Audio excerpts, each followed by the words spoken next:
I feel like Sam Raimi tricked them.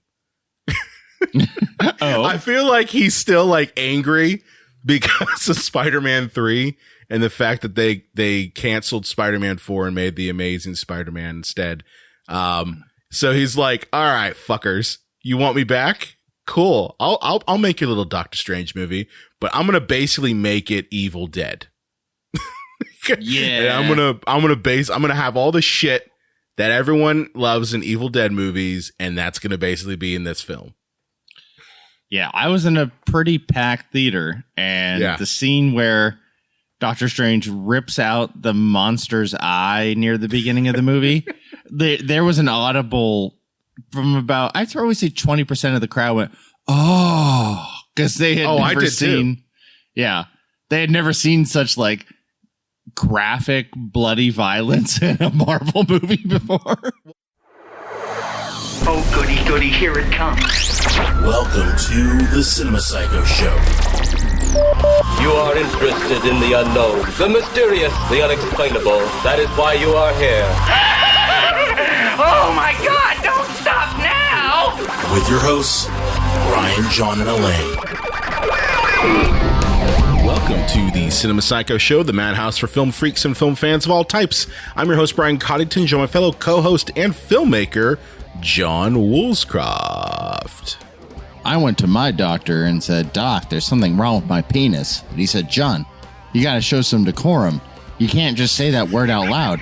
You got to say ear or something. And I said, all right, Doc, ear. There's something wrong with my ear. And he said, okay, John, what's wrong with it? And I said, I can't piss out of it. True story. True story. Oh, that's coming right out of the gate. This is going to be a fun episode, I can already tell. Welcome to the Cinema Psycho Show. We're on episode 240, and this week we are returning to that lovely, lovely MCU land. It's almost like we never leave there because that's all Hollywood puts out now, are superhero movies. Oh, hail Marvel. Oh, hail Marvel. Fuck DC. So yeah, we're returning to the MCU after a very brief, hiatus of a couple months. And this time we're returning to the land of Doctor Strange, which we haven't visited in quite a while. And what I mean visited in quite a while, I mean we haven't seen him in a full movie in a long time. He's been the special guest character on a TV show. Like, remember back in the 90s when you'd watch TGIF and that you'd get a special guest character when you're looking at the credits, and it's like someone with a name shows up in Family Matters, and you're just like, oh shit. Well, I guess this could be a fun one. And that's kind of what Doctor Strange has been, right? He's been like, hey, we got everybody here. We've got Spider-Man, we got Iron Man, we got the Hulk, and we got, hey, Stephen Strange. That's some it's gonna be a fun time. That's some sweet TGIF reference. First of all, I imagine that our audience is fairly old enough to remember the glory that was TGIF, that block of programming. You would start off with your Boy Meets World, right? You'd start off with that. Then you'd watch your Family Matters and your Step by Step. And then, you'd also watch your Sabrina the Teenage Witch. And I'm talking about the old school Melissa Hart version. Melissa Joan Hart version. Fucking Step by Step. That show ruined TGIF. Really? You didn't like it? Was it Patrick Duffy or was it Suzanne Summers? You didn't like her? I didn't care for Cody. But yeah, so Doctor Strange, he's an interesting character just because the fact, I don't know how great his solo outings have been compared to the other MCU characters. He's a good side character, but I've never felt that he held his own as a main staple. What do you think? Yeah, I felt that. I feel when his first movie came out, I thought he was just medical Tony Stark. Yeah. And I do feel that he's grown from that. But at the same time, not every character needs their own franchise. But when, you're Marvel and you've signed every actor to a 12 picture deal and every movie makes a quadrillion bazillion dollars, they're like, well, no, John, every one of them needs their own franchise. So, they would beg to differ with me. But, having said that, I very much enjoyed this picture. Yeah. No, I actually really enjoyed it from the standpoint that it was terrifying. And I don't mean that like I was sitting in the theater going like, oh shit, it's scary. But like it added scary imagery. And that's interesting considering that Marvel, for the most part, is as, what's the word I'm thinking of? Sterile. Yes. As a franchise can get. I mean, like literally, it was a little over a year ago that there was news. Now, I don't know why this is news, but apparently it was news that the first Marvel sex scene would occur in the Eternals movie. Like that was news. That was something. It was something to write a story about, which I think is ridiculous. It's like, you know how many sex scenes have been in movies? Like literally, there's a whole genre of film devoted to just that. Yeah, we all know that. Yeah, I really thought it was just going to be Tony Stark like jerking off in the bathroom of a Blimpies. Like just a Blimpies. That's a weird cut there for a Blimpies. Blimpies, a place for you to jerk off in. A place for a billionaire to have a post-traumatic stress disorder jerk off in. Yeah, so that Jarvis, alone, jerk me off. Yes, sir. Would you like your masturbation machine, sir? Yes, please. Set on high. But no, like that was something to write a story about. So like that's kind of where Marvel has always been, is that it's been kind of sterile and really hasn't taken chances on more like, I don't know, adult and scary material. So I found it really refreshing to see a movie that's like, no, we're going to have some zombies in it. People's heads are going to explode. Giant rocks are going to fall on people and actually like kill them.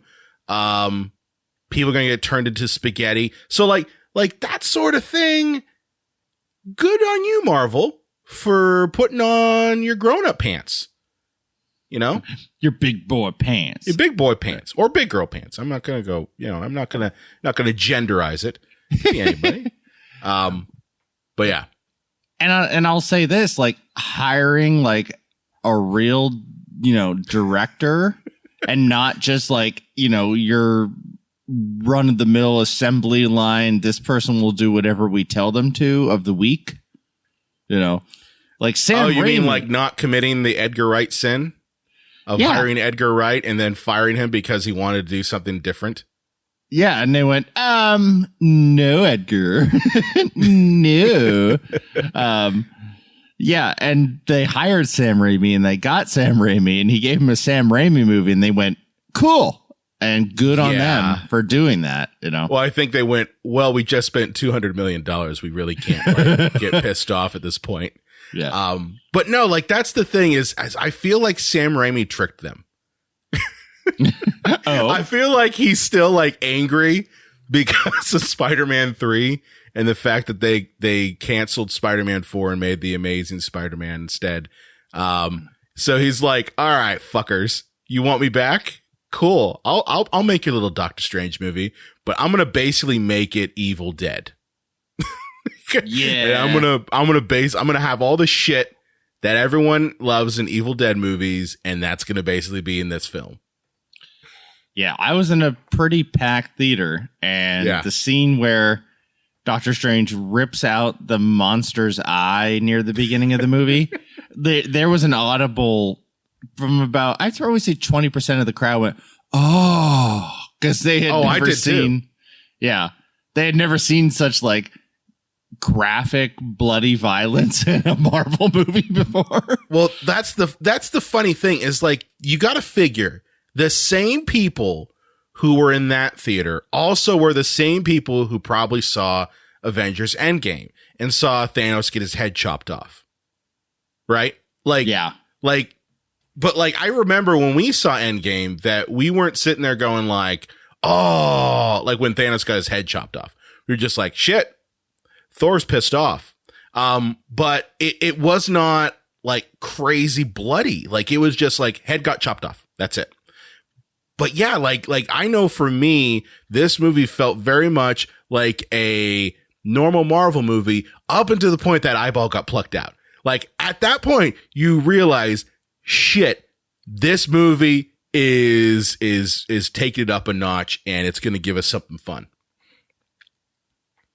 Yeah, and can I get something right out of the way, right off the bat here? Of course. While I did love this movie, and I think it's one of my favorite Marvel movies, which isn't saying much because there's like 25 of them at this point, if not more. And most of them are just cheap candy, you know. Is that I do believe the multiverse is a comic book writer's get out of jail free card, kind of like time travel. Yeah, exactly. And I don't like the multiverse in theory that like, yeah, it's just do what you want. The comic book is yours. You know, there's like dude, that's your good Bane voice right there. Do what you want. See, here's the thing. You can't do a full Bane voice because like we need to hear you. Well, see, I didn't muffle myself. You always got to muffle yourself. Yeah.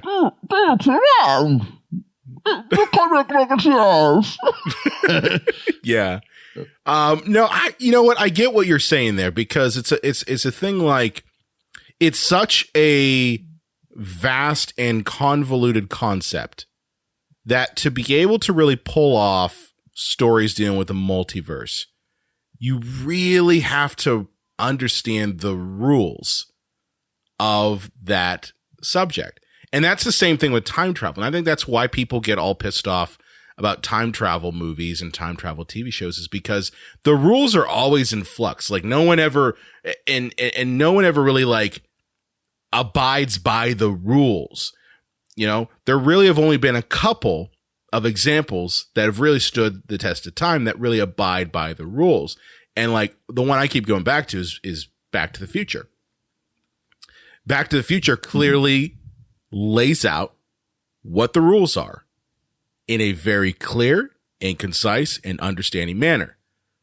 You know, I mean, I think you can agree with that, right? Like, yeah, we watch all three of the Back to the Future movies, and honestly, we get it. We don't have to be reassured every single time of what the rules are, and it doesn't have to be like spelled out in convoluted manner. It's very clearly put to bed at the start. This is how time travel works in this movie. And as long as you fit that paradigm, as long as you follow those rules, then it's fine. But like, I look at, and this is just me, but I look at like I love the show Doctor Who. Well, I love the show up until, I don't know, 2 seasons ago, because it went fucking downhill. And honestly, don't get me started on this most current season, which is called The Flux. The fucks? No, the Flux. You got to say it like the way that Jodie Whittaker says it, because she says, "Oh, the flux is going to get us." It's like, fuck, I hate this so much. But the point is that Doctor Who is a weird, bizarre universe in which you have not only time travel, but you have interdimensional travel, you have time travel, space travel. So it's all over the place. And in previous seasons, you kind of had established how things work. But because they changed showrunners over the course of however many seasons we're up to now, those rules have changed and gotten bizarre to the point where now we have this flux. It's literally what it's called, the flux. And I remember watching it with Lauren, and we're like going, I don't know what the fuck is happening. Like I have no idea what the fuck is happening. One, the story was terrible, but two, like the rules, which circling back to my point, the rules of that universe, now that story, were so in flux that you really like couldn't understand it. And maybe that was done on purpose. But coming back to Multiverse of Madness, that's kind of the problem, I think, is that the rules are never really established. Yeah. But I mean, I think that's like purposeful. Like, they don't want to like establish any rules for like the multiverse, because then it's their get out of jail free card. I guess so. And also, in case, like, say they wanted to do a Logan, there's kind of a reason that they did Logan, 20th Century Fox, like, did that at the end of their Marvel run, because they're like, well, what do we got to lose now? But, Marvel, if they, now that they own the X-Men, they could do a Logan, but be like, this is a multiverse Logan where none of this really matters because none of it's in like our timeline. It's got kind of non-canon storytelling kind of thing, Yeah. No, it's definitely a hard thing to do. I think that and time travel are hard things to write for. And I think the other thing too that this movie had that hurt it is the anticipation problem. So I blame Spider-Man for this one. Spider-Man No Way Home, in essence, upped the level of hype for these movies to a level that I don't think existed previously. Yeah. Even with Avengers Endgame, there was hype, but it wasn't to like this crazy, insane, like crazy theorizing level, where you literally had articles every single fucking day. Who's going to be in Spider-Man? Is Peter Parker, is Tobey Maguire going to show up? Is Andrew Garfield going to show up? Are they going to bring this character back? And I really believe that it was ginned up by Marvel and Sony directly. I think they did it on purpose by leaking a couple pictures here and there, and having some PA or something like film something and post it anonymously. So like I think they did it on purpose, and it paid off. But with Doctor Strange, I saw that they were doing the same sort of thing. And you heard like, okay, is Tom Cruise going to show up as Superior Iron Man? Is, John Krasinski going to show up as Reed Richards? Yeah. Spoiler, he does. But like, yeah.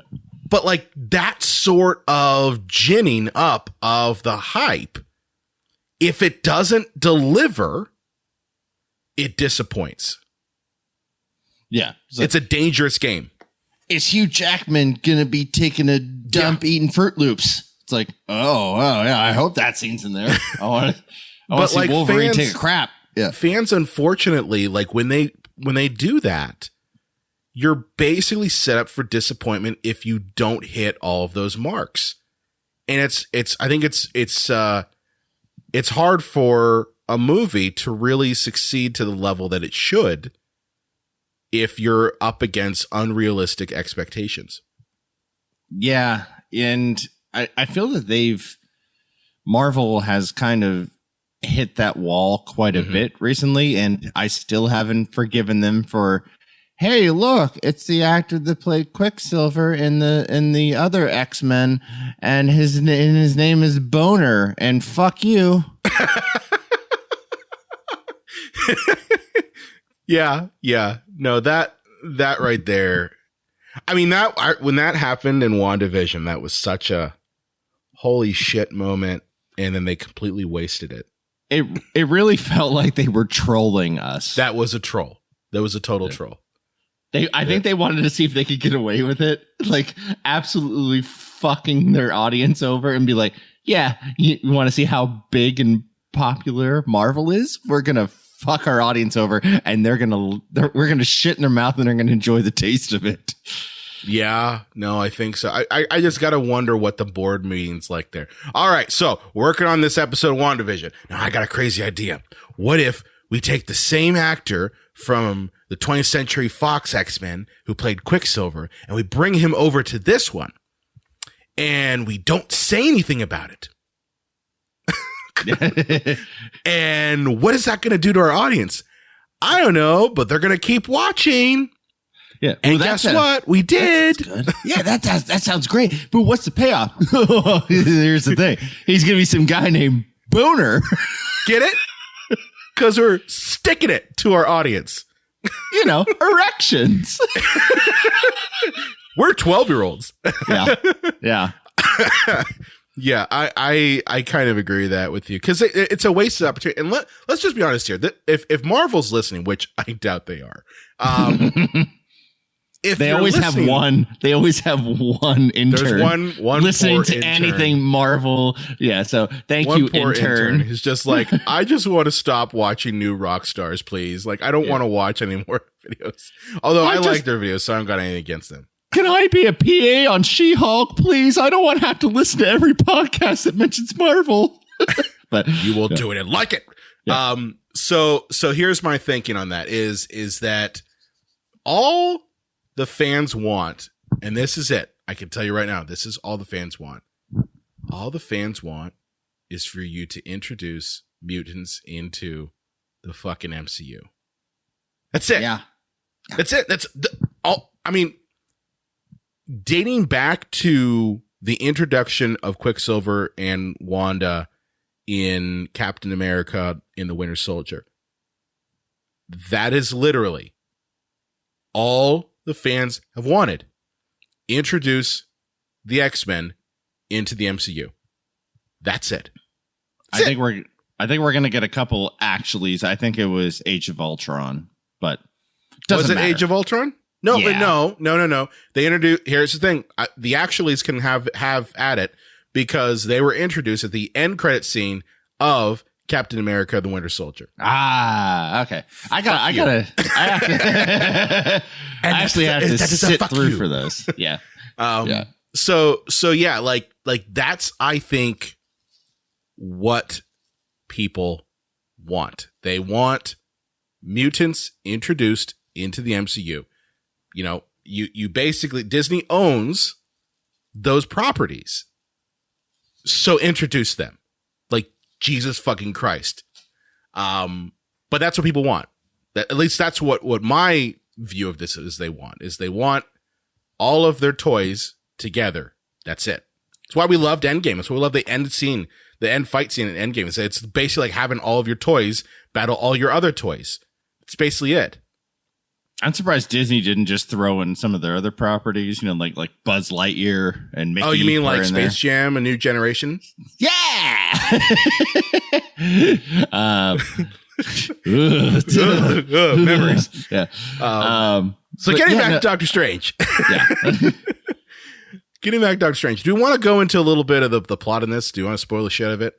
Yeah, I figure at this point, like, you know, dear listeners, we've given you like 3 or 4 weeks whenever this properly drops. You can do the calendar math, audience. We'll okay. Yeah, because the movie opens up with a kind of the fuck. Yeah, it was basically the fuck. Of Doctor Strange with like a super sick new haircut. It's yeah, he's rocking the long hair, running around with like some roadie from Tiffany. That's a great description. And it's awesome denim jacket. Tiffany. Yeah. Yes. And he's like, yeah, hey, look, bitch, I gotta kill you. Nothing personal.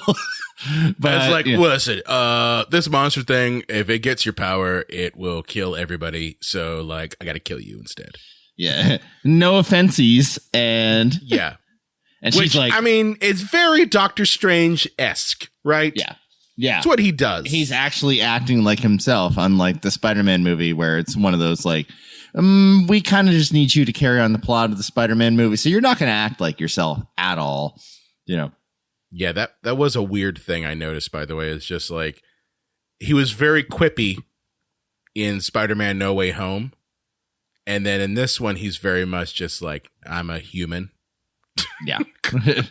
He's back to being Doctor Strange because it's his own movie now. Yeah. Yeah, because it's his movie. That's right. And then she's like, no, fuck this shit. I'm out. And she's like, you're not fucking killing me. I don't give a shit about the multiverse of madness. And then, then she enters our universe where she meets our Doctor Strange. Well, after through a star hole. Not a butthole, but a star hole. Although, honestly, you add a couple more points to that star and it looks like a butthole. Yeah. It's the chocolate starfish in the hot dog flavored water. Fucking asshole. We mentioned Lip Bizkit the other day, and you bring it back up. You're bringing it back. Yeah. Oh, God. Rolling. Brian, don't tell him about our private life. But yeah, and then did you think it was strange that, like, obviously we got this action sequence where our Doctor Strange kills the monster that was trying to kill this mysterious woman, American Chavez, as we find out is her name. America Chavez. You know, and he's just kind of like, hey, what the fuck? You know, and then they go to, I don't know, let's say a Blimpies. Let's bring it back. Blimpies is going to be like, don't mention us ever again. You've mentioned that, honestly, like we have Masters of the Mystic Arts and masturbation happen at our store. We can't have that. Don't mention us. But they just go and like have like a Sammy. Like they could basically go to Panera and Doctor Strange is like, so who the hell are you? Meanwhile, there is a rotting monster in the streets. I feel like this is just what it's like to live in the world of the Marvel superheroes. Did you ever see the movie Free Guy? Yeah. Okay, so that's kind of what I imagine it's like. Like everyone is so used to like, oh, giant monsters getting blipped out of existence. I don't know, giant star holes opening up in the middle of of traffic. It's just par for the course. You plan for it nowadays. Like, oh, well, I'm sure there's an app in that universe. There's an app of superhero shit happening. Yeah. And that's literally what the app's called, superhero shit app. And traffic's going to be bad today. There is a giant one-eyed monster. Well, that was a one-eyed monster. Yeah. That's battling. Cleanup crews on there. Damage controls there. It's going to be taken care of. No problem. Yeah. Fifth and Bleecker is going to be shut down for the next 3 hours while we clean up some godforsaken nightmare of a monster. Yeah, pretty much. Or it's kind of like in Pacific Rim, like where the kaiju are such a thing that it's not even a big deal anymore. Like predicting the weather, you just have a kaiju attack happen. It's the same thing, only it's, a bunch of superhero shit. And that's what I'm saying is there needs to be an app in, Earth 616 where you just, it's called superhero shit. What's going on? So, but yeah, I did find it bizarre that no one cares. Yeah. Over a bread bowl, she tells Doctor Strange, she's like, yeah, I got a get out of jail free card. Writers get out of jail free card. It's got I can enter any universe I want, and like shit's whoa. Well, one thing that you forgot to mention here is that she drops that our dreams are actually multiverses.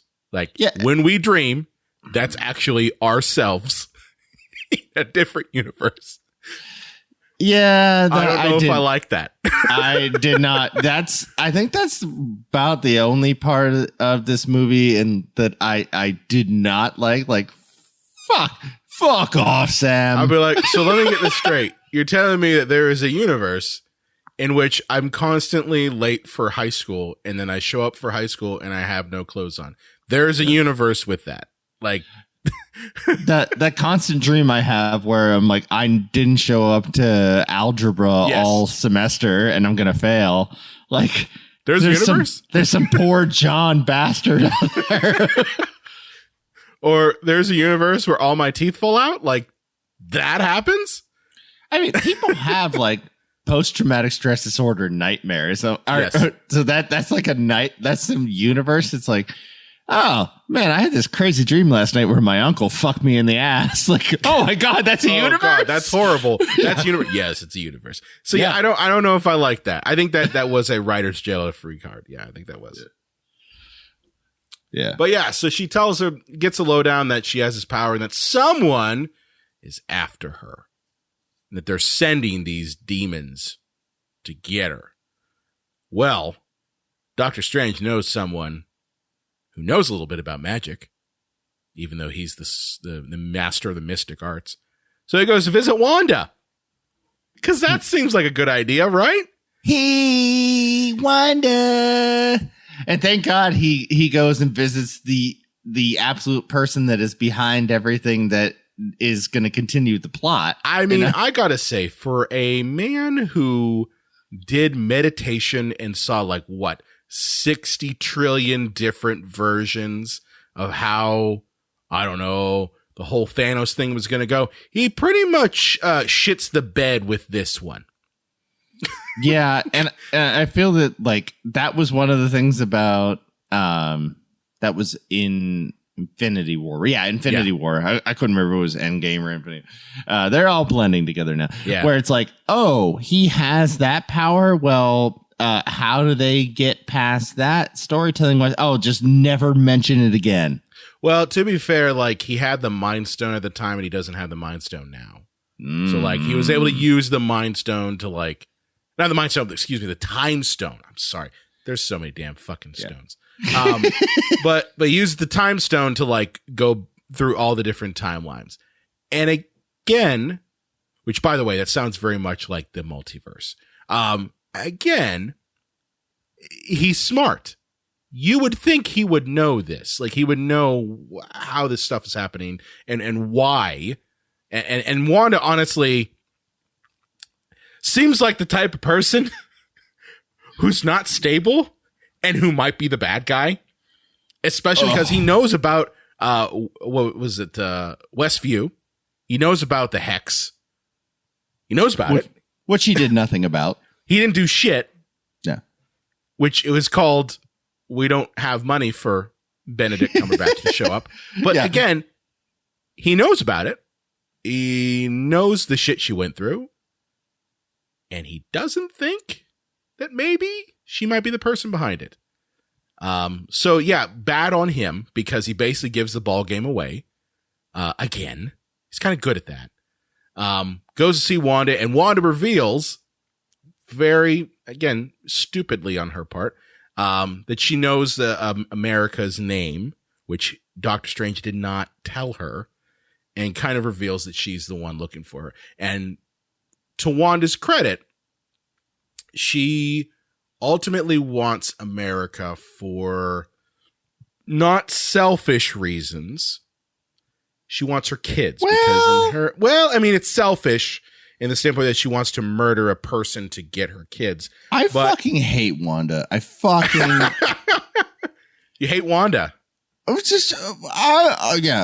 want these kids that I made up that don't really exist in some parallel universe, and I want to kill me who lives in that universe, and I don't care how many people. Well, she wants to kill America to get the power and then kill her or her alter self. Yeah. And just fuck off, Wanda. Fuck off. And the whole thing is what about wanting Vision back in your life? The guy who I don't want to say really existed because he was a sentient being. Yeah. But he's basically like a sex toy. Yeah. He is technically. Vibrator. Yeah. Wanda. Shall I set it to stun? But he was an actual living creature, not something that you created because you have the power of some disgusting, disturbing god. These children aren't fucking real. And in the movie, everyone says that they're like, bitch, your kids ain't real. Throughout the whole movie. And she just nah, shut up. I mean, that's pretty much boiled down to exactly the point. Every single conversation Wanda has with people trying to get her to not be a homicidal maniac is your children aren't real. They never existed. They exist in my mind. Okay. I mean, I'm bald and hair exists in my mind, but that doesn't make it real. You know? Yeah. I exist in my mind with a 50-foot penis, and it's still not going to happen. Oh God. It's like, Brian, why does your penis take up the entire basement? It's like in bandages. It's 50 feet long. It's 50 feet long. Listen, don't act like you aren't jealous. But yeah, so like she that's her whole end game in this.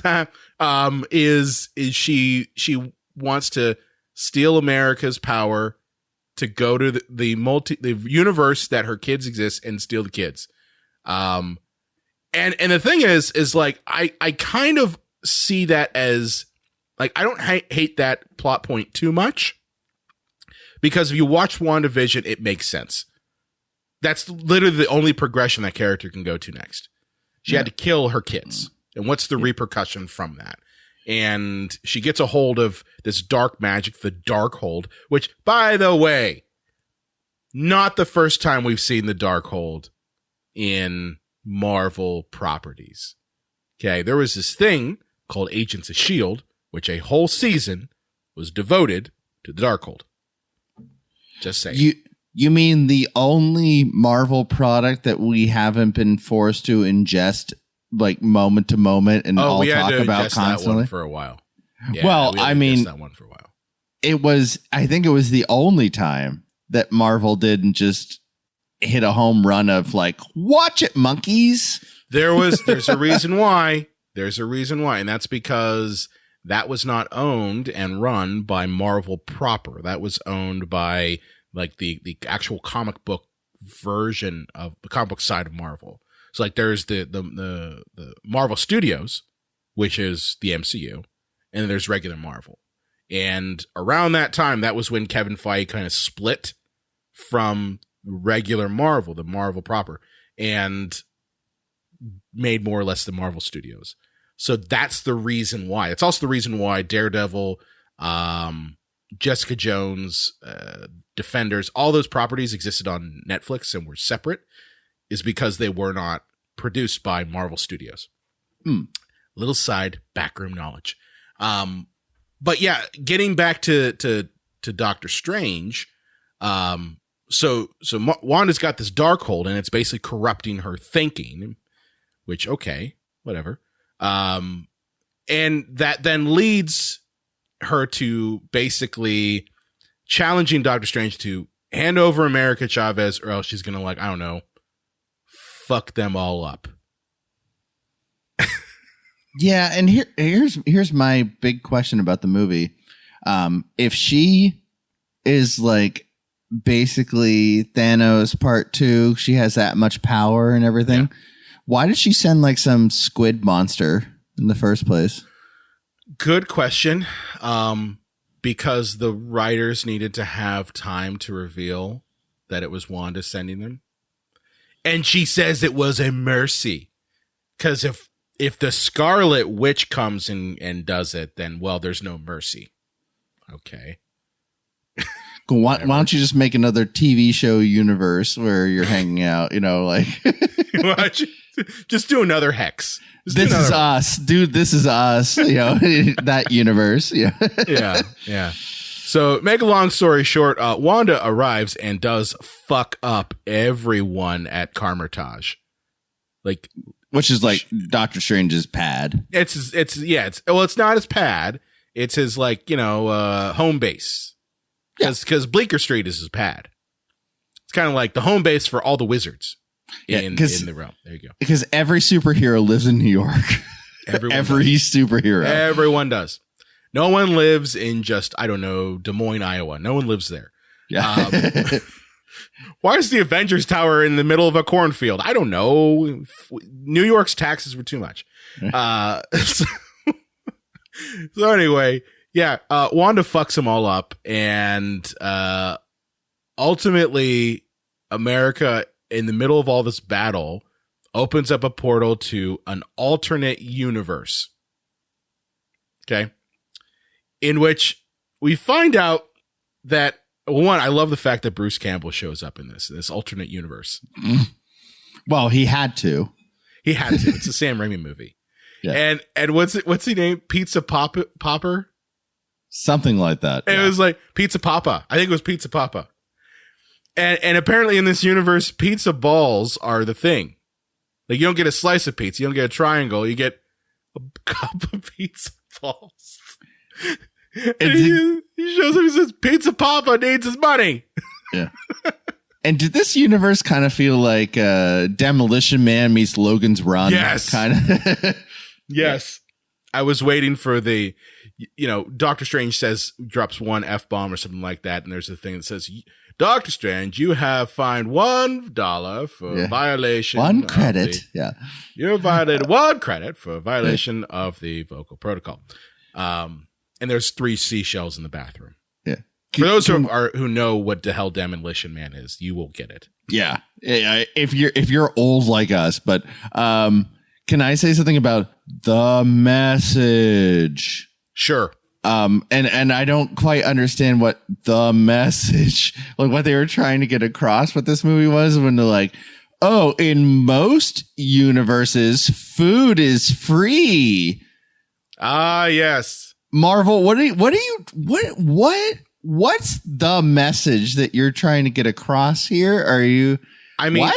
It's kind of hilarious when a movie that is based around consumerism ends up having an anti-consumerist message. Yeah. Yeah. Oh, food is free. Saying. Oh, what about Marvel movies? Why don't we make those free too? Make those free. Yeah. Why not? We put them on Disney Plus. Get Disney Plus for $20 a month and you will have it for free. Yeah.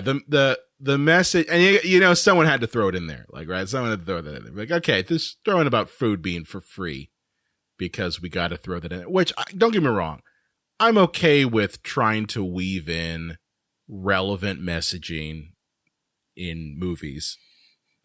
But at the same time, there's an art to it. How do restaurants and grocery stores work in this universe? Yeah. Good question. Good question. I gotta say, like, I wasn't really paying too much to the message other than just like, oh, look, there, you put it in there. And again, I look at the hypocrisy of a billion or $1 trillion company, Disney, Marvel, putting out we should have food for free message. Meanwhile, all the Pixar animators are like, so our food court's going to be free now? They're like, no, fuck off. So, we won't get 20-hour days anymore. No, fuck you, peasant. Yeah. Your churro's still going to cost you $9. Yeah. So we get our Bruce Campbell reference. And of course, he has to do his amazing, and he still got it. Guy still got it. His amazing slapstick comedy. He beats the shit out of himself. I'm just like, yes, it's the Evil Dead. It's the hand hitting him. Which I gotta say, I love it. And Doctor Strange's like, that'll wear off in like a couple hours. It gives a spell that keeps hitting himself. Yeah. So while America and Stephen Strange are walking through this new universe, because Wanda can't get them because she can't travel universes. That's why she needs America's power. They discover that apparently this Stephen Strange destroyed Thanos all by himself. What a guy. Isn't that great? Yeah, he's got a big old statue, Yeah, he's got a big statue. And that's big mainly because they're trying to find the other versions of Doctor Strange so that they can battle Wanda. And sure enough, in this universe, they find out that none other than Stephen's frenemy, Baron Mordo, is actually the Sorcerer Supreme there. And I say frenemy because they were friends in the first movie. And then apparently between all the shit that happened, they hate each other now, which we didn't see that. Great job, movie, not showing us that. See, I thought this was just something that I forgot from one of the other Marvel movies. And it's like, I thought, shame on me for not watching these on a loop all day, every day to make sure I know all the ins and outs of Marvel movies. No, they just didn't show it. Like, that's the thing. They mentioned it. They used talking to tell us what happened. Because, like, the last movie ended with Baron Mordo killing another wizard and saying there needs to be less wizards. So that's why, like, with this movie, you'd figure that, I don't know, we might pick up from that. Instead, we don't get that. Instead, we get Mordo showing up as an alternate version, and then later in the movie getting, you know, basically exposition telling us that, oh, you hated me in my universe. And it's like, okay, we would have liked to have seen that maybe. Well, you know, it's that old writer's thing that you hear all the time, like tell, don't show, you know? Yeah, that's right. Did I get that right? Yeah, you did. I think you did. Yeah. Also called lazy filmmaking and lazy writing. But yeah, so Mordo kind of brings them in and then drugs them because he's a dick in this universe too. Yeah. And what we find out is that, like, you know, Doctor Strange is kind of a recluse in their universe, and he's a recluse in every universe. Yeah, and he just kind of was like, "Oh, we made a statue of you, but yeah, you were actually like a fuck. You were a fuck. Yeah, you were kind of a dick." And it's like, we're going to introduce you to the Illuminati, which my audience in the movie theater laughed at, like, not in like a, oh, we're in on the joke, kind of laughed at the fact that they called it the Illuminati. And I was like, it's like, oh, that didn't land. The audience is literally laughing at you, movie. But I mean, it's from the comic books. They called it the Illuminati in the comic books too. So you kind of can't argue with that. But then again, back then, the Illuminati was not the QAnon clickbait psychobabble bullshit that we have nowadays. Yeah, that's, you know, or even going back a little further than that and less destructive, the whole, like, Dan Brown, you know, Da Vinci Code and Angels and Demons shit, you know? Yeah. But yeah, and this is where I guess they fulfill all of the audience masturbatory fantasies. Yes, they attempt to, because we get you want to count us down in who we get in the Illuminati. Who's our rogues gallery? Oh, well, Illuminati characters. Let me see. I'm only going to be able to hit, like, the two that so we got Reed Richards, played by Jim from The Office. And we got Chuck Xavier, looking old as balls. Like, I feel bad for people watching the Picard TV show, because I watched the Picard TV show. Oh my God, he's so old. He's very old. He's looking more and more like Yoda every day. Yes, the X-Men I will lead.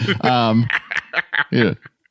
And I guess if J. Jonah Jameson can exist in this multiverse as well, as the exact same guy, then why not? And then we got, like, the lady Captain America, Captain Carter. Carter. From What If? Yeah, and then Forkhead, and that's Black Bolt, and then other Captain Marvel. Monica Rambeau. Okay. You're terrible. Yeah. So basically, in all this, I was like, oh, my popcorn's too buttery at this point. I wasn't paying attention. Okay. Yeah. So the point is like, all of these characters were the hype engine going into this movie. And we were all expecting that we were going to see Superior Iron Man show up, played by Tom Cruise, for some reason.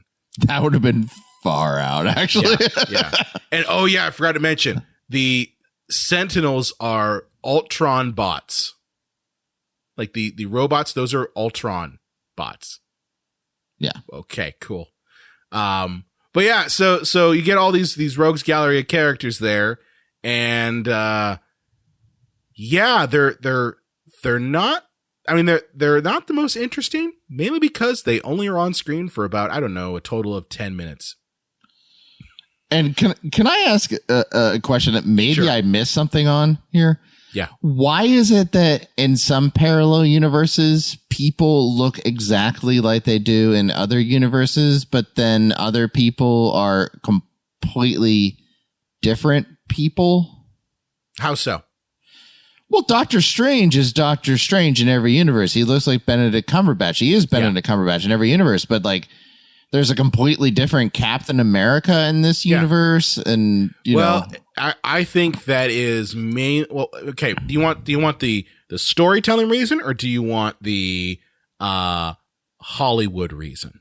Hollywood, because I mean that's what we're working. All right. Well, the Hollywood reason is if we can get another name actor that we could then gin up the hype for, and put them in a role like that, then sure. Yeah, that's what that reason is. The story reason, and I don't know if you watched the What If series, which is a fantastic series. But the What If series basically spells out that in the multiverse, there are decisions, and sometimes those decisions kind of change the course of who kind of takes the mantle. And in one of them, specifically the Captain Carter one, it's Captain Peggy Carter who ends up kind of taking the super soldier serum accidentally. Like everything kind of goes according the same way that it's spelled out in Captain America, the First Avenger, but one little change is all it took to kind of change who actually ends up becoming Captain, the First Avenger. So that's kind of how in the story it occurs. And that's kind of how I imagine why Monica Rambeau is Captain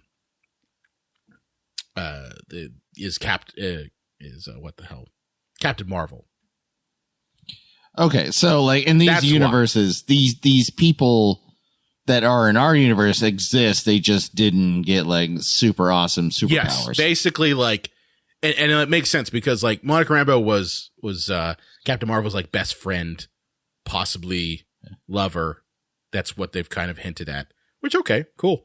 And that certain changes kind of would have had to occur to hit them instead of the person that we know of as that character. So that's kind of how it's working in the multiverse here. So does that mean that like Charles Xavier and John Krasinski is Reed Richards? Like, could we possibly get them in like our continuity? Yes. Okay. Yeah. Now, here's the thing. Like, here's an old wrestling term. Like, you got to put your opponent over. Okay. Because when you crush an opponent, like you're hurting both of you. And for Reed Richards to look like just this big giant bitch, and to just get pwned instantly, like, yeah, fuck you, rubber dick. First of all, the Fantastic Four, it is a group of superheroes that can never be made into a movie. I don't care who you are. They don't work. They just don't work. It's an outdated concept. It's an entirely outdated concept. It doesn't work. I don't care what anyone says. You're not going to take another stab at this thing and it's going to work. It's just not going to work. Period. But for them to pwn Jim from The Office almost immediately, it's like, well, enjoy your solo outing or whatever, or your Avengers outing because you just were made to look like a bitch, you know? Well, that's in that universe. He might be in our universe, a much better one that's not turned into spaghetti. Yeah. Well, he's turned into spaghetti, by the way. Well, even like Charles Xavier, I felt that was a fuck you to 20th Century Fox. Like, it's just kind of like, oh, Wanda just break Charles Xavier's neck in like 2 minutes. Like, remember that horrible Last Stand? Not Last Stand. Yeah, that was it. Last Stand. Oh, Last Stand. Yeah, where he's like floating in the air, trying to keep control, and the whole house is up in the air, and and it's just like, oh, this giant elaborate death for Charles Xavier because he's so powerful and so important. In this movie, Wanda's like, sag bitch, he just breaks his neck. Well, not even just that. Like, remember when they killed him off, and then like he just shows up magically a couple movies later? Yeah, that was fun, right? And then no explanation of how he was able to like not be dead, because we don't ever need that. Well, apparently he's supposed to have put his consciousness into a man who was in a coma and was never going to come out of it. But then why does he still look like Charles Xavier? Look like Charles Xavier then? It's exactly the point. Unless like that was his like twin brother, in which sense like that's kind of a dick move there. But yeah, no, you're right. They kind of just threw these characters in there for clickbait. Let's be honest here. That's what it was. Yeah. And they gave no one any time to like breathe or use them. You know, like Black Bolt I thought was interesting because he's a character that has shown up in he was in the Inhumans series, the terrible one that nearly killed Marvel. Okay. The one that was going to be a movie and then they like, you know, they turned it into a TV series and it was terrible, like full of bad wigs and shit. Like it was really bad. And they got that actor back to play Black Bolt, who's apparently his superpower is that if he talks, he could kill you. Which apparently doesn't affect all the other superheroes in the room. No, it does. He doesn't talk. Yeah. Only if he talks to like, you know, but he goes to they hear him.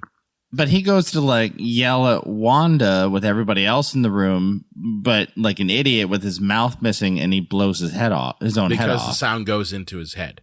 Yeah, but like, would he not have, if he did somehow have his mouth, would he not have killed everyone else in the room too? Good point.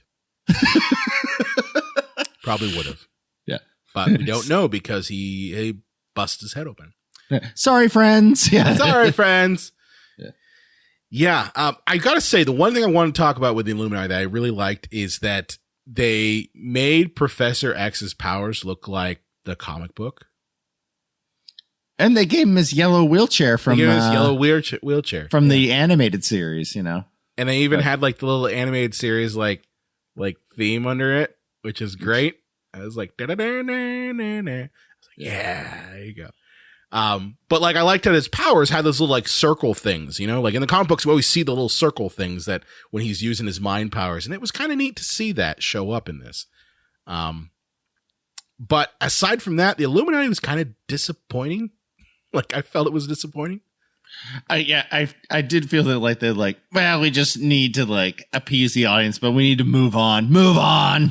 So they all get murdered. Yeah. They all get murdered by Wanda. Because she actually finds a way, apparently in the Darkhold, it talks about how you can dream walk and actually inhabit your other version's body, which I gotta say, if that's a power, then why do you need America Chavez? You don't. Because you don't. You're right. Like if you can inhabit the body of your other person, you know that power exists, you really don't need America Chavez. Don't need it. Yeah. End movie right there. But yeah, so to make a long story short, because, you know, we're already at an hour on this episode and I don't want to go 2 hours in a Marvel film. Illuminati's all killed. Good job. Good job, Wanda. Doctor Strange and America Chavez, end up, America Chavez gets basically stolen by Wanda. And Doctor Strange gets sent to another universe, in which this universe, Stephen Strange kind of went bad. And he gets sent with Christine Palmer. We didn't really talk about Christine Palmer. There's this whole undercurrent of Doctor Strange's love interest that we never really cared too much about. And this movie tries to force that on us. Yeah. Yeah. Regina George. Yeah. Not Regina George. It is Regina George. Yeah, you're right. Yeah. You're right. Rachel McAdams. And they absolutely just do not land any of this because like the whole idea of like, oh, I'm Doctor Strange and I wish I lived in a universe where she loved me. And then, you know, Wanda's like, I want to go into a universe where I have my kids. Like, maybe if Doctor Strange had some kind of conflict where it's like, I kind of understand what Scarlet Witch is putting down because, you know, I want to be with Regina George but there's never that conflict. There's never that emotion where he's just like, no, Wanda, you're a fucking idiot. The entire time. It's like, Oh, well, that's a missed plot opportunity there, I guess, you know?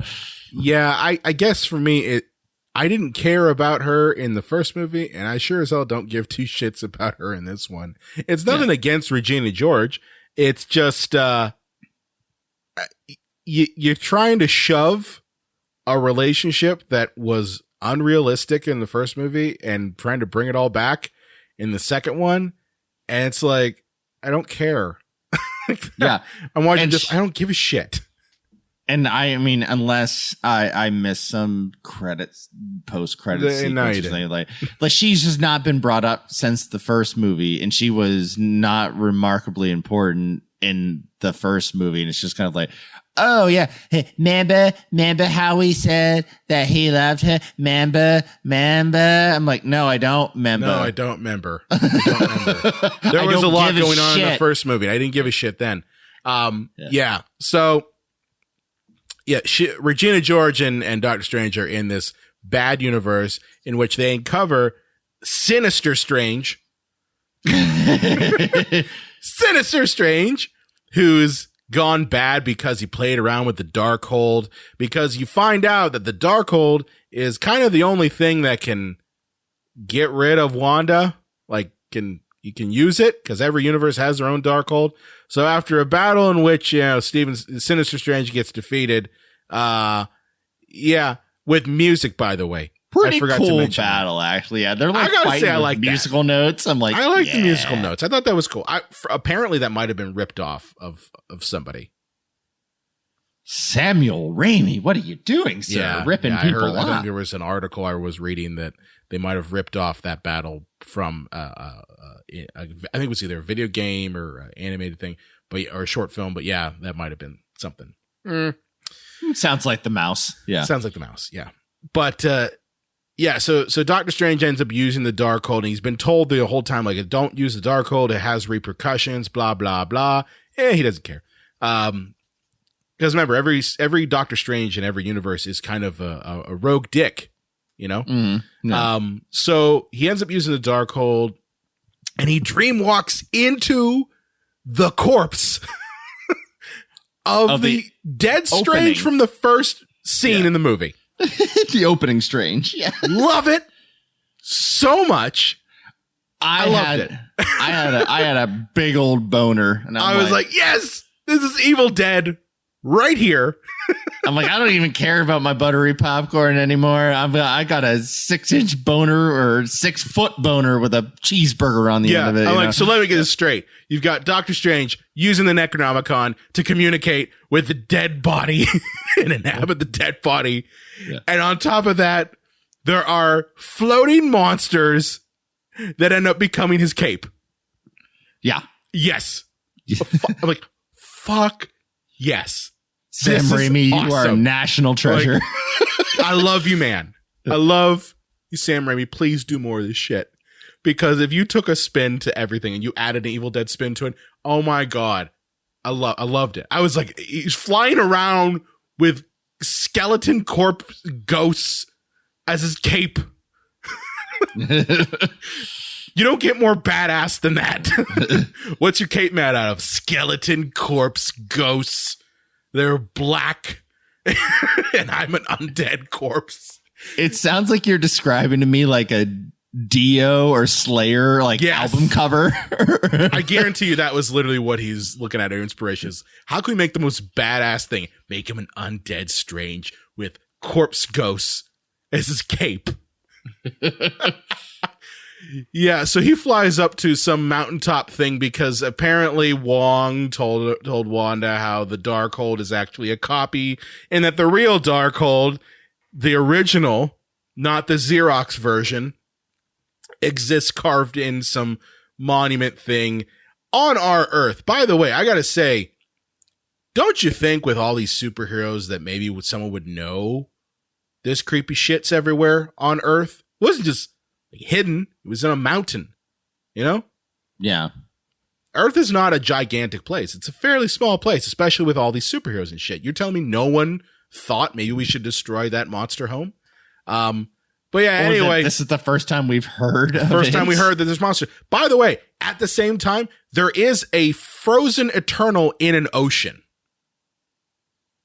Like that happened in the Eternals movie, and no one has mentioned it.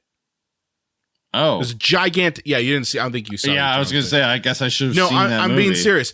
In this same Earth, there is a frozen Eternal inside in an ocean, like a massive. It's there, but no one's mentioned that shit. Cool. So I guess I shouldn't be surprised that a scary mountaintop home where an evil book is carved in the walls with giant monster things isn't mentioned at all. So yeah, anyway, that's where Badass Strange, I'm going to call this one Badass Strange. Badass Zombie Strange flies to and starts battling Wanda. Wanda, of course, kicks his ass because he's still a corpse. Yeah. Even though he's badass.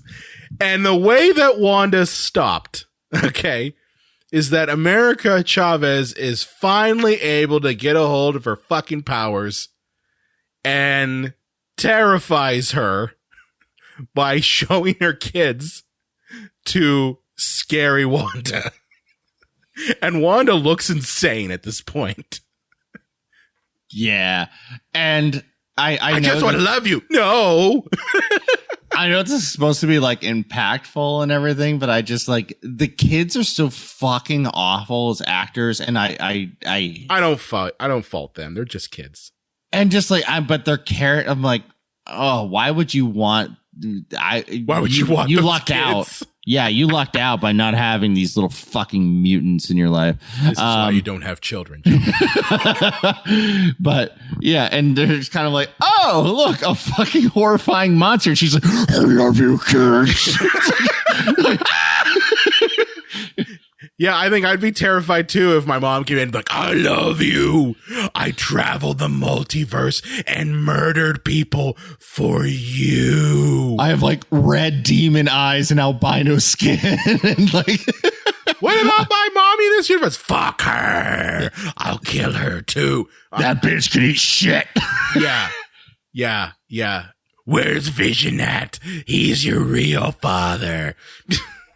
Like, that is terrifying, but that's literally how she's defeated. She realizes she's a psychopathic monster and decides not to be a psychopathic monster. Oh, you know what would have been amazing if he's like, that's not our dad. Like, and she would have been like, who's your father? And they would have went, Deadpool. And Deadpool walks in. No, it would be hilarious if this would be horrible if Josh Brolin shows up. now for those Thanos of you is a dad. If those of you don't get it, there is a movie. Oh, what the fuck is it called? Oh, it's it's a good movie too. There is a movie in which Josh Brolin, who was the voice of Thanos, by the way, he plays an assassin, no, he doesn't play an assassin. Oh, it's a holiday movie. I think it's called Labor Day or something. No, like it's that. not called Labor Day. It's not called Labor Day. It's around a holiday. Old Boy. Wait, I'm talking about Old Boy. So Josh Brolin is in this movie called Old Boy, and he basically gets imprisoned for like 20 years. He doesn't know why. And then he's allowed out, and he's trying to get a hold of like his daughter, and he finds out his wife has gone like insane, and like it has been a long time since I've seen it. And it's a remake of a Japanese film, and Josh Brolin has sex with Wanda in it, and you end up finding out that Wanda's his daughter in the movie. Oh, you didn't know that? Oh, no. Yeah. No. I'm sorry. I saw the original. Yeah. So it would be hilarious if like Josh Brolin showed up. Oh, I don't think you want those kids. incest babies. There is a movie called Labor Day. It's with him and Kate Winslet. So my bad. Oh, okay. No, I'm not thinking Labor Day. I'm thinking Old Boy. Yeah, where he has sex with Elizabeth Olsen, ends up being his daughter. Gross. Yeah, you gotta cut that tongue out at that point. You know? Yeah, you do have to. But yeah, it would be hilarious if like that was the dad. then like Wanda would be like, oh fuck, no. Man, the kids in this universe got flippers. I don't know. They got flippers and tails. Oh god, yeah. So, but anyway, like Wanda realizes that she's a crazy person and decides to like destroy the Darkhold, which then inadvertently kills herself and Zombie Strange, which a sad way for Zombie Strange to go out. Yeah. But he had to go. I would have. I hate Wanda so much. I would have been happy if she had just beaten herself in the face with a rock for the like 15 minutes. I would have been like, yeah, that fits. You know, I think she's getting a solo movie. Oh, well, of course she is. Yeah, her she's contract not really is dead. Like no one thinks she's dead. Everybody gets a 9-picture deal. I think everybody gets a solo movie. And so let's see. She's Ultron. Civil War, both the Endgame and Infinity, WandaVision, and this. So she's only 6 deep, unless I'm forgetting something. Yeah, so of course she's getting her own solo movie. And the thing is, she's going to be a hero again and be like, whoopsies. Whoopsie. There was that time I went bad. It's not Remember that time I killed the Illuminati? Yeah. I killed everyone, and before that, I completely imprisoned an entire like town and remember that time I killed like a shit ton of wizards? Yeah. Yeah, that was fun, right? But yeah, so anyway, the end of the movie is America Chavez realizes she knows how to use her powers and rescues Doctor Strange, and Christine goes back to her universe, and Doctor Strange ends up with a special gift from the Darkhold, and that is a third eyeball. Yeah. What'd you think about that? Why not? Why not? That's what I thought. Why not? Like, cool. Well, let's see how this pays off and whatever the next property he's contractually obligated to be in. I was curious to see if this was a real thing in the comic books, because I always go back to them. Like, whenever they pull one of these things, and honest, I gotta say, the one thing I hated about that eyeball is how it was composited, because it looked cheap. It didn't look like it was done for real. Looked like someone like got a video of someone opening their eye and then like rotoscoped it and blended it on his eye. I didn't like how it looked. But it turns out this is a real thing. Like Doctor Strange has a third eyeball. Yeah. Didn't know that. Yeah. I had to look it up too, because I knew about a bunch of comic book characters that I didn't read growing up. Yeah. But wow, Marvel has found a lot of characters that I just never knew existed, including like Guardians of the Galaxy, which I went through my old comic book collection when I was at my mom's house recently, and I'm like, oh, I had a couple Guardians of the Galaxy comic books. I don't know how I don't remember them at all. And I never read a single Doctor Strange comic, which I was all think, DC. I never did the Marvel stuff. Oh, I was a Marvel. I was both, but like I never read a Black Panther. I never read a Doctor Strange. So it's kind of nice watching these movies, because I'm like, oh, Doctor Strange gets the third eye. I'm like, oh, what the fuck? You know, I'm like, I'm not like, no, that's in the comics. You expected that to happen. You know, I don't have, you know. Yeah. No, I all in all, like, this to kind of sum this movie up, I was entertained heavily by this movie. Yeah.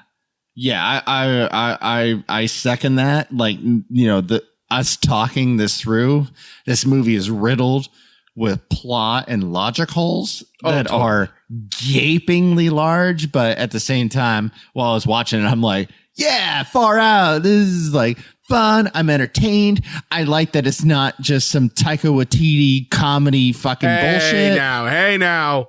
Hey, what? Yeah. I like Taika Waititi. I like what he does with Thor. Yeah, why don't we just put a laugh track under Thor, though? Hey, the entire, shut up. Yeah. Shut up. The man single-handedly rescued Thor, okay? Literally, he rescued Thor. Chris Hemsworth was ready to sign off on doing Marvel shit. But then Taika Waititi was like, you know what? This is a ridiculous story. So let's just make it ridiculous and not make it serious, because it doesn't make any sense to make it serious. So, yeah, he made it goofy. And I love it. Well, I appreciated that this wasn't a comedy. I mean, it had funny moments. It did. Which is, what you do. You make a serious movie with levity. Yeah. Oh, imagine that. And, but in gore, and violence. Oh, man. And I was like, yes! Well, this is what we've been missing. It made sense because, like, Doctor Strange is someone who does deal with, scary shit. Like that's the thing. He's not dealing with cosmic crap. He's dealing with monsters. And, he's dealing with, spirits and mystical shit. Like that makes sense for that character. So why not go in the full horror realm of it?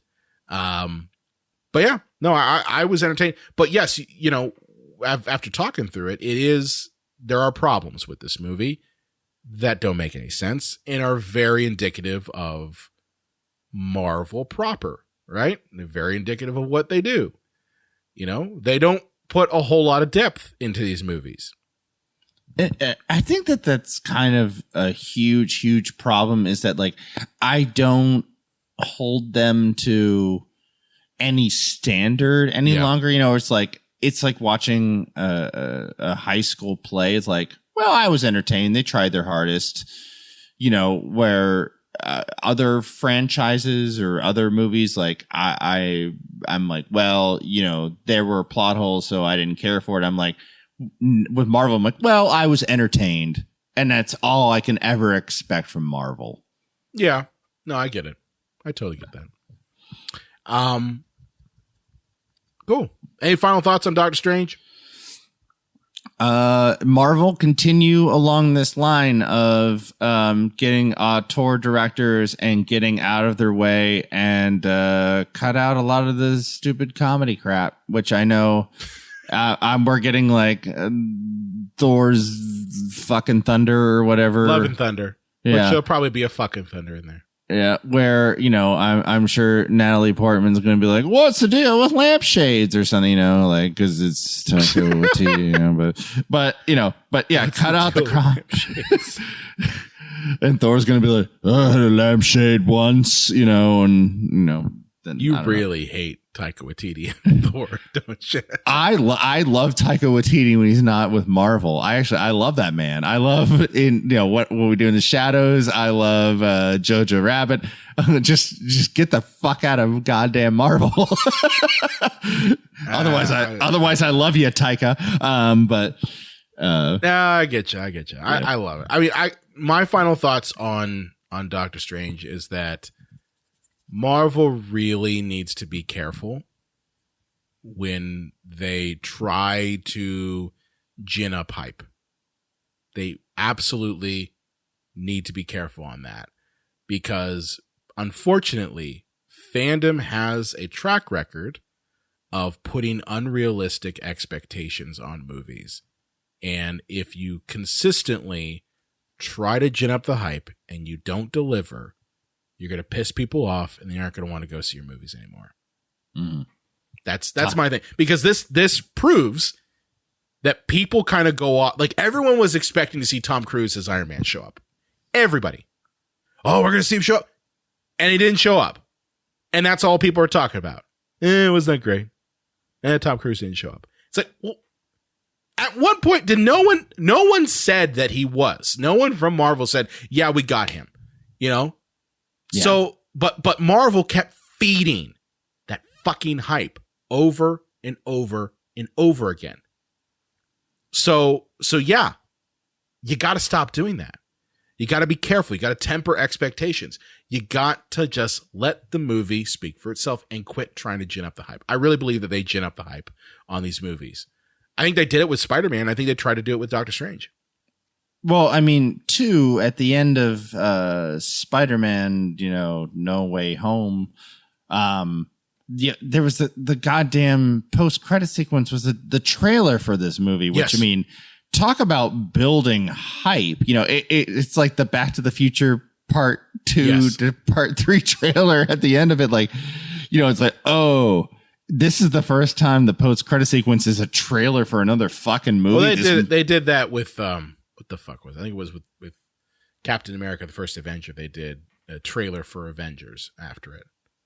Oh, it's not the first time. Yeah, they've done it, I think, yeah. but you know, but still, the there's same been thing, 95 of these movies. There have, but I'm just saying, like, you can't gin up the hype on something and then not deliver. Like that's a recipe for disaster. Or if you just generate that much hype, like people are going to start to come up with their own theories and they're not going to pay off. And all I have to say for the audience, for all of you like wanting things and building things up, never forget Boner. Never forget Boner. Yeah. That's a t-shirt right there. What would Boner do? Never forget Boner. Never forget Boner. Yeah. Along with Never Forget Mephisto on the back of it, because that's what everyone thought. Yeah. Oh, great. Cool. Well, we talked a lot about Doctor Strange today and other things. John, where can they find you at on the internets? Google Drive, Grindr. No, Grindr. Oh, Grindr. Yeah. No, all the normals, Facebook, Instagram, Twitter, and follow me on the J-Dubs Video Nasties. I've been doing a lot of freelance work, and so I do apologize, everybody. I've not been posting shit for a long time. It's nothing personal. It's but okay. Listeners of this podcast are probably like, why are they not posting shit? Yeah. So, they're cool. But yeah, if you guys all want to start like paying me and I could do it as a profession, I will. You're gonna start a Patreon. I should. Yeah. And it's like, pay me. All the patrons can like pay me $56,000 a year. I will post a video a week. but yeah, I will have some videos coming out very soon here. I apologize that I have been very absent in the YouTube world, but it's coming. The dragons are coming. Dragons are coming. Awesome. You can find me at Brian Cognito. I also run the Psycho Show page. Be sure to like us on Facebook, Instagram, and Twitter at Psycho Show. You can also find us on the Epicast Network at epicastnetwork.com. If you have a favorite movie, or maybe you really love that Christine Palmer and Doctor Strange romance in this and just can't get enough of them, let us know. Contact us at cinemapsychoshow.com, and be sure to subscribe or follow us wherever you listen to audio, and we will see you next time.